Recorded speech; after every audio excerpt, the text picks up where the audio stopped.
How will you prevent the Venus Project from becoming corrupt if people put up money to build the first city and try to dictate the policy of the city?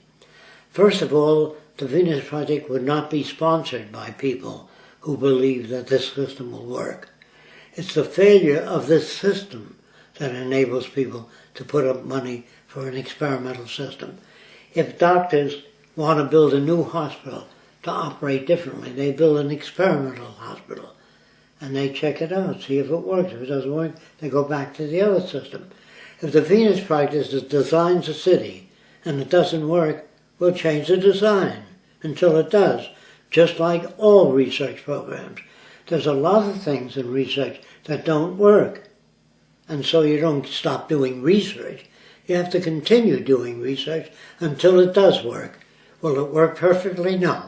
Every year it'll get better if you keep at it. So I see all things changing, always. I see no final frontiers, no utopias, and the basis for corruption. If you were to have a man finance a city and he tries to steer it in the monetary direction, it'll fail, just like the monetary system. So we'll have a city which we can use, but the guy that runs the city will be out. His business will be out because people don't have purchasing power to keep him going.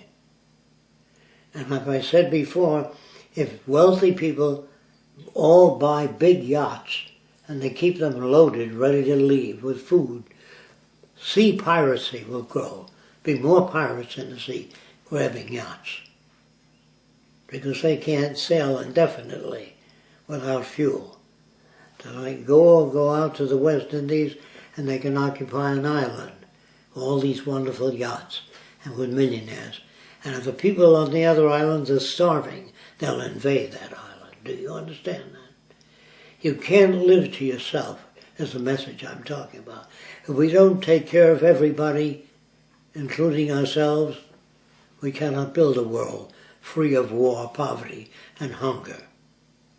It's been said in religion, all these things, but they didn't know how to attain it. They thought if only people would be decent and fair, they can't in a competitive world.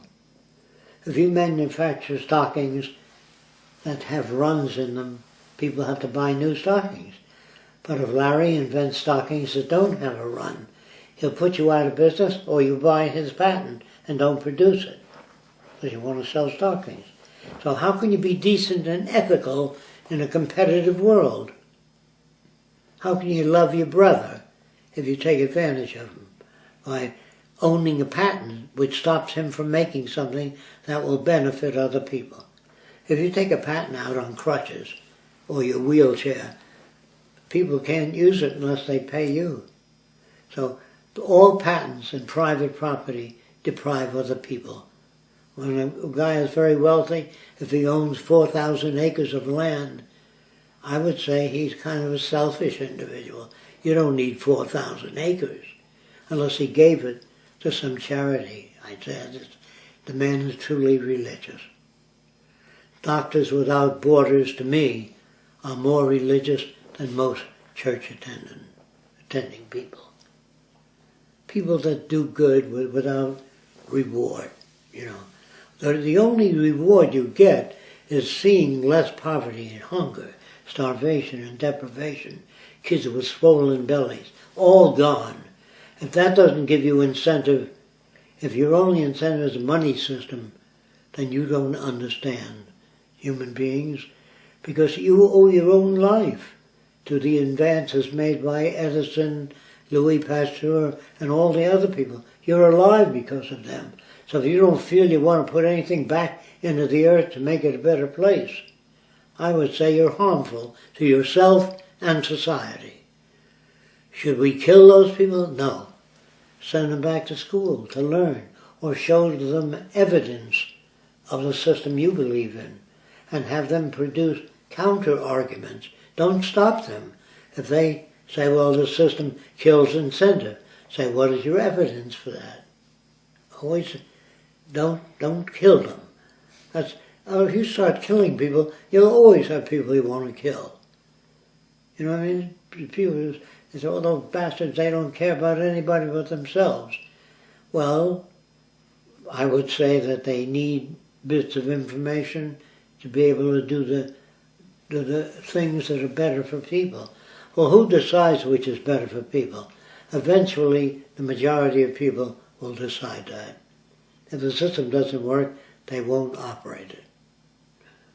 Or they'll find a system that does work. You know, when I was a kid, cops used to blow a whistle and stop traffic. And I remember talking about a system. It was a red light, see. A section of pavement went up and it stopped the cars, you know, so they couldn't violate the law. Even if there's a red light, the guy is talking to somebody in a car, he can go through a red light. But we don't want elevators that might stop on the floor you want it to stop at. We want it to stop at the floor you want it to stop at. We don't want traffic controlled by a light if the guy isn't watching it. We want traffic controlled by a mechanism in the car. Instead of the red light, the car stops when other cars are passing. And when they cease to pass, then you get the go sign. But don't leave anything up to people. It won't work. Even on an aircraft carrier today, there's a guy that signals the planes to come in. If a plane has a landing gear problem, he's given priority. They tell the other planes to fly around a little till this damaged airplane lands. Nobody makes that decision except the conditions that prevail. Do you understand what that means? If we begin to run out of farmland and the wealthy people or the middle class have difficulty getting food, then a lot of research will be done in hydroponics and ocean farming. But right now you can't get a nickel for ocean farming because it's not that necessary. As long as they're eating, that's your problem. And if you make it your problem, you might kill the wealthy guy for his bank account or kidnap his wife for ransom so that you too can eat. So the system generates predatory behavior where we take advantage of other people. You say, well, that's human nature. That's the way things are today and have always been scarcity. So most people are out to take care of themselves. So if you don't take care of yourself, no one's going to take care of you. And so they make us predatory. The system is like that. But you say, well, I think it's up to each individual. If you really study it, you'll find that each individual is made to conform to the social institutions that exist. If they don't conform, they wind up as vagrants in prison, or they have difficulty getting a job if they don't conform. So you're pressed by many different forces to conform.